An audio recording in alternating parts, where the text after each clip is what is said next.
එක ළමයා ගැන අවධානය යොමු කරන්න, යා මානසිකව වැටිලා ඉන්න පුළුවන්.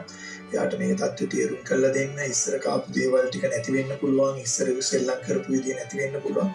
ඒ නිසා අර අපි කිව්ව විදියටම සහකම්පණයෙන් දරුවා දිහා බලාගෙන දරුවව කන්ට්‍රෝල් කරගන්න කියන එක තමයි අසංක අපි මුලින්ම කතා කරන්නේ. දැන් ඔන්න ගෙදරට යනවනේ. ගෙදරට යනකොට ඔබ කිව්ව විදියටම අපේ ගේ නෙමෙයි තියෙන්නේ. වෙනස්ම ගයක් අපිට හම්බ වෙන්නේ. එතකොට අපි මොකද කරන්නේ මේකෙදි? දැන් මේක අපි හරිම සංකීර්ණයි. අපි සම්පූර්ණ ගෙදරට යනවනේ. දොර අරගෙන යනකොට මඩ තට්ටුවක් නේ තියෙන්නේ.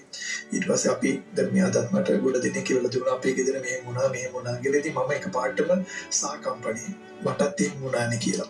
ඉතින් ඒ නිසා මෙතන ඉන්න බහුතරයකට ඒක වෙලා ඇති. මම කියන්නේ එකපාරටම ගිහිල්ලා ඉවරලා දොර අරගෙන ජනෙල් හොතටම ඇරලා ඊට පස්සේ වාතාශ්‍රයේ ඉන්න දෙන්න. ඊට පස්සේ ඉස්සෙල්ලම කරන්න ඕන දේ තමයි මේ ගෙවල් ඇතුලේ අස්සේ මුල්ලේ සත්තු ඉන්නවද කියන එක චුට්ටක්